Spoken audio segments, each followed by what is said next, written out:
I didn't want to start the video like this, but there was a massive commotion. People were yelling and my heart was just beating so fast.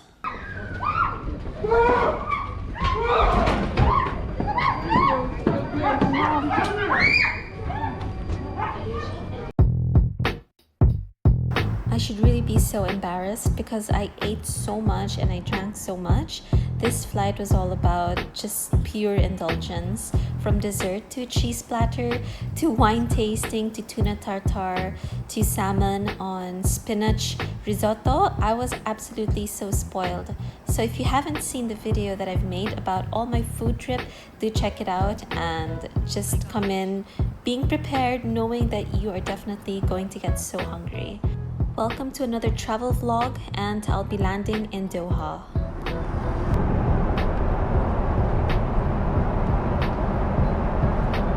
So once we land in Doha, it's going to be around 5:30 in the morning. It's looking like a very beautiful clear sky. I actually just woke up and look what I found beside me. Godiva. I really love Godiva chocolate. It's looking really yummy.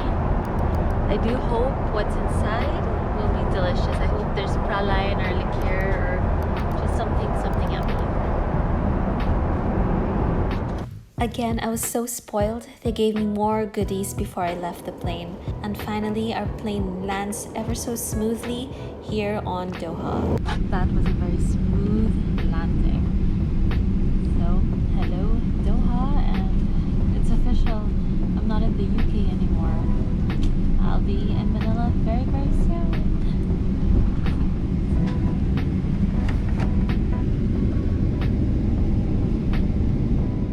Because my flight from Heathrow Airport over at London to Doha was at least 5 hours long, I definitely like removing my socks, my shoes, and I do like walking around the plane with my airplane slippers. And right now, as you can see, we're all just preparing to leave the plane. It's quite hectic during this time, and I don't think I'll be able, sadly, I won't be able to go to the lounge, which I absolutely love. Check out my other videos because their lounge here is massive. I think it's the best in the world. I only have about an hour and a half to get to my boarding gate, so let's go. There's no connecting bridge from the plane to the airport, so it looks like we are going to have to take a bus. I can already see a bus right there, picking up, I suppose, other passengers, or maybe picking us up. So that's a little bit unfortunate that the plane is not going to connect directly to the airport. So it looks like we're going to be doing this manually using an airport bus.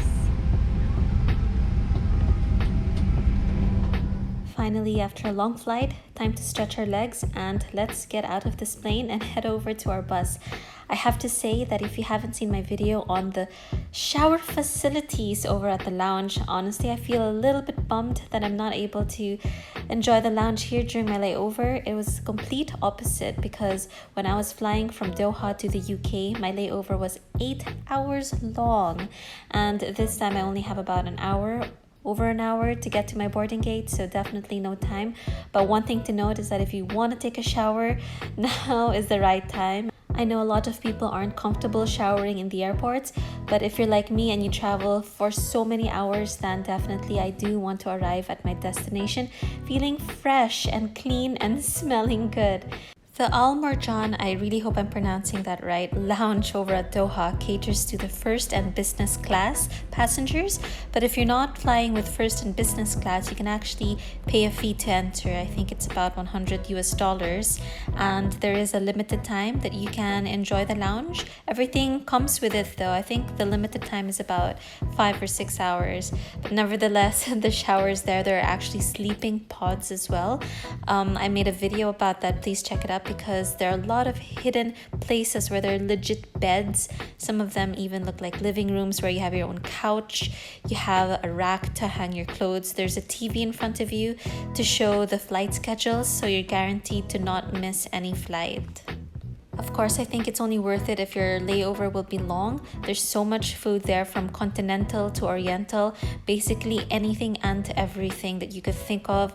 From cocktails to special wines, I mean, the list goes on. So I think it's worth checking out the Al Marjan Lounge. Right now, I'm literally in a rush going to my boarding gate. I'm a little bit panicky because the last thing I want is to miss my flight. This airport is massive. Again, I have to say, like, this place is really so huge. Right now, I'm at the immigration line and I can't film. I'm gonna speed this up a bit, but it's nice for you to get an idea of what it looks like traveling during the pandemic. During my experience, I started traveling 2020 when COVID just started, and definitely this year, 2022, there's more passengers, more travelers about.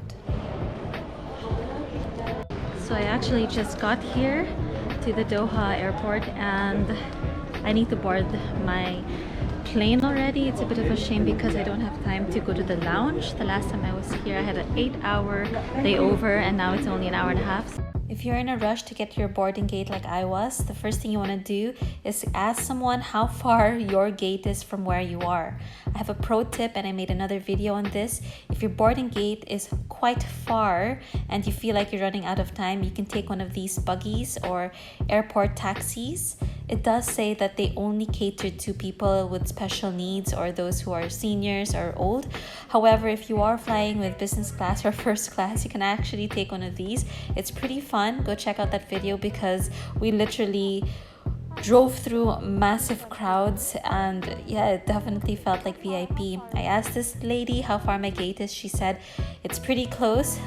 Rule of thumb, don't do what I did. Oh, I shouldn't have trusted her. I was walking so fast. Apparently it took me at least 15 to 20 minutes to get there, which was alright because I was just traveling alone. But I suggest if you're traveling as a group or with kids or with older people or those who can't really walk as fast, do take one of those buggies when somebody from the airport says it's only 5 minutes or 10 minutes away. I would say double that. Double that. I think she means 5 or 10 minutes away if you are running or literally brisk walking, but like running. To check out the airport, there's definitely loads and loads of people. I'm not going to speed this up to give you an idea of what it looks like right now boarding the gate. There's quite a number of people and supposedly we're supposed to be following social distancing. You'll see in a while on the chairs that there are dividers where people can't use them. I think it's pretty useless because if you check out the floor, there's a lot of people sitting side by side, but in a while you'll hear there's a bit of a alarming commotion.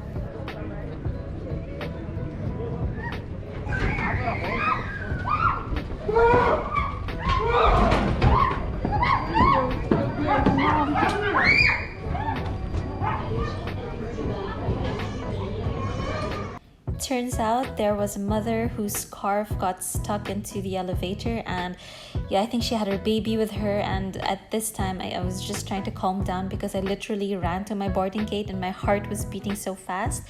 To make the long story short, that was resolved, everything was fine. Somebody switched off the escalator and everyone was safe, thank goodness.